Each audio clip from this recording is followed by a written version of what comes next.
Love in Focus. Lensu no Sankeku is a manga about Mako and her passion for photography.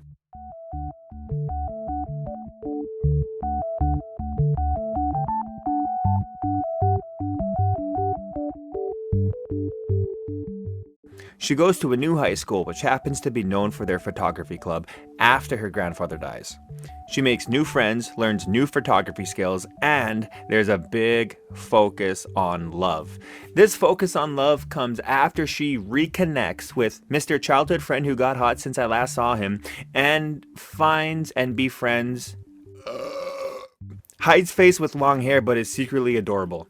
But none of this matters, since that is not why I am talking to you today. I believe this entire manga was written with the sole purpose of experiencing one panel, or really one page, one sentence to be more specific. But manga is a media about art and words and the story therein. So put on your tea, pet your cat, and be ready to be thrown back to the first time someone you loved chose to be with someone else. Welcome to Jeff's Thought Tree, Love and Focus. So what's up and welcome. I'm Jeff of the J Daddy TV Manga Club and host of the J Daddy TV Manga Club Manga Podcast. In our weekly manga club, we read a few volumes of whatever manga we choose. Typically though, it's just me forcing the group to read manga I've personally enjoyed already, which usually involves love triangles, and romances. So when it came to Love and Focus, the manga club really shit on me for choosing it. I swear we are all friendly, we are all kind, we are all approachable, but when I'm telling you week after week to read stuff like this, it gets stale. You can fast forward to the end of the video for week 35 of the manga club, where we wrap up each episode by asking each individual if they'd recommend the manga. The manga in question being Love and Focus. It was pretty much a "you're an idiot for choosing this manga, Jeff" festival. Let me tell you why I chose this story, and then we can get into meat and potatoes of this manga. When I read manga, I really get wrapped up in the world of it. I'm not a reader reading the story. I exist in the universe of the manga, and in my head, I play by their rules. Which is why I still find Love Hina enjoyable, even though if you read it through the lens of today, it's a pile of shit. You will not convince me otherwise. Love Hina is a pile of shit. Even with this unique ability that only I have to read manga and to be absorbed in the universe of it, it has also allowed me to overanalyze the shit out of Naruto growing up. There are still things that bug me about Naruto to this day, and I find myself getting lost in the ideas of them when I'm like out driving or some shit. I digress.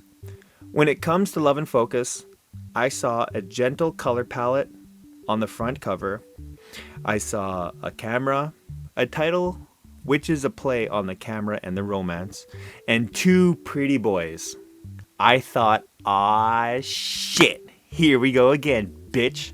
And I bought the first two volumes, and then I had to wait around for the third one to release here in Canada. And that's why I chose to read Love and Focus. So, right off the top, spoiler warning. Or at least, not off the top, whatever. Spoiler warning. Love and Focus is about a high school girl named Mako. She arrives in a new city and is looking for the dorms where she is gonna now be staying. While looking for these dorms, she meets a puppy and decides to photograph it. And while doing so, the dog actually takes off and returns to its owner, who she also photographs. The dude gets pissed off at her and asks, "Hey, what's up with it?" And Mako takes off running with like the new photo in hand, having no idea that she just met one of her new roommates, a fellow by the name of Amemura. Immediately following this, and I mean like immediately, like 4 panels later, we meet Kei-chan, her childhood friend who is going to show her the ropes of her new dorm life, her new high school life, and the new photography club, which is like super pristine. She kind of lucked out with this move. We find out a little bit about Mako and why she had to relocate herself right in the beginning of the story. You see, her grandpa was taking care of her, but her grandfather also had this fascination with pyrotechnics. Not as a job, but as a hobby. And as far as anyone was considered in the entire district, her grandfather was second to none. So on one starlit evening, a wick was lit, but the pyrotechnics weren't finished being set up. I am totally just kidding. This is a manga. Her grandfather died of sitting in a hospital bed for plot. Yay, grandpa. Way to take one for the team. R.I.P. my guy. So let's skip ahead a little bit. We find out that Amemura used to be in front of the camera all the time because as a kid, he was hot as shit. But now that he's a little bit older, he hides his face behind his long, shaggy hair, which reminds me of that dude from Horimiya? You know that guy from Horimiya who like dresses really nice in school and then takes off and he's like covered in piercings and he's wearing like he looks super fucking cool. He reminds me of that guy kind of. But to be fair, there's like a lot of these characters in mangas. Whatever. There's obviously a reason for this that shaggy hair boy hides behind his hair. And Mako discovers this reason as they grow closer together as friends. But I'll leave that for the reader to discover. The reason is cool. It's a little scary. It's very much grounded in reality. But again, for the reader to discover. While this is going on, my boy Ki is starting to open up a little bit more about his feelings towards Mako. They were always there. He just couldn't reach her. Which, for anyone who has had feelings for someone they like grew up with, what's up? So Ki sees that Amemura could also be developing feelings for Mako of his own. So Ki offers a stern warning. Amemura, you can keep all of Georgia. Mako's mine. At which point Amemura is like, boy, I ain't even into her like that. I just think she's a good photographer. Also, I have hired her to do a boudoir photo shoot of me where my hair covers my face and nothing else. So Ki-chan looks at him and he's like, okay, dude, all beef aside, when those photos get done, can you send me them? And Amemura is like, dude, no. But he continues. He's like, dude, even if send me the photos you don't use. Don't even worry about photoshopping, no editing, no light correction. And he like slips him a piece of paper that has his email on it. Are you getting the point of me doing these stupid little breaks? We're going to skip ahead. If you want to experience the story, please read it. Love and Focus is genuinely good. Okay, skipping ahead. Kei-chan and Mako start dating, but it's just a trial period. Kei-chan approached Mako and says, let's try dating. Not officially boyfriend and girlfriend or anything, just please let me take you out on a date. And Mako says, sure, but I'm not super sure how I feel about it. If you're patient with me, then yes, we can do some trial dating. So Kei approaches Amemura with the update in Facebook relationship status and is like, me and Mako are, it's complicated. And he tells him to hightail it back to Georgia. He's like, get the hell out of here, Amemura. And Amemura is actually a little bothered by the news, but decides to wait in the wings of it all. And the it all being Mako and her true feelings about this trial dating with Kei-chan. Also, it's worth noting, Mako this entire time has been photographing Amemura. When she was with her grandpa, he taught her to photograph things throughout her day that she would like to share with him. Because her grandpa was sick in the hospital, he was unable to experience life with Mako anymore. So, photographs at the end of the day, along with like a short story of what those photographs mean, would have to do for them to share a bond together. This birthed a need for Mako to photograph things that she treasures, that she holds dear, or that she finds pretty, or like whatever. Just things that she wants to share with her grandpa, even after he passes away.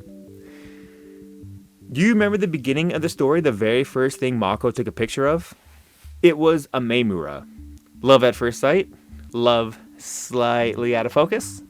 Love in focus? Well, either way, it's sure as shit as in focus now. Mako has to end her trial dating with Kei-chan because she has her answer for him. She hits my boy Kei-chan with the old 1-2 bachelorette I'm sending you home line. This isn't fair to you because when I'm with you, I'm thinking of him. And then she finishes with, when you tell me you love me, I feel like we're on different pages. Which, no. Kei-chan drops the L bomb. I think he does. Maybe like I love you as friends, but I might love you as lovers or some shit like that. I can't remember exactly. Whatever. Read the story. But while Mako is breaking things off with Kei-chan, interrupts her and says, I know you're into him. I think I was being selfish in this trial dating. Don't worry about me and go to him. And that's it. Mako leaves Kei-chan and she goes to him. She goes to Amemura. She fucks up my boy in the process. I believe this entire manga was written with the sole purpose of experiencing one panel, one page, one sentence. I loved her.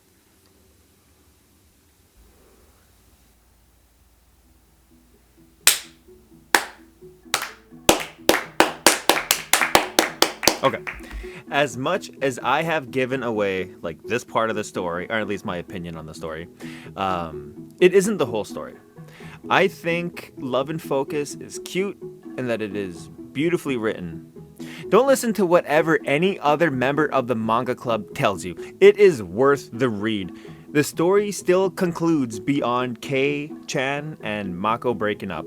There is hand-holding, hugging, kissing. There's misunderstandings when people trip over each other and then other people walk in the room like, what's going on? And they're like, nothing. He just fell. I was just helping him.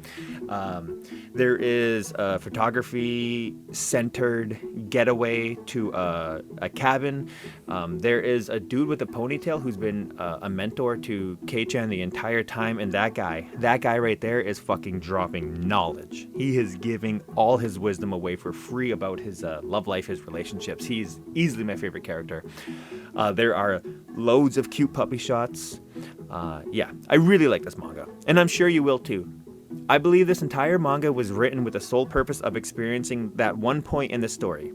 It breaks my heart, and I love this manga for it. So thank you for joining me today. There's been a few choices in my manga selection for the Manga Club that I feel the need to defend, and I think this will be my way to do just that.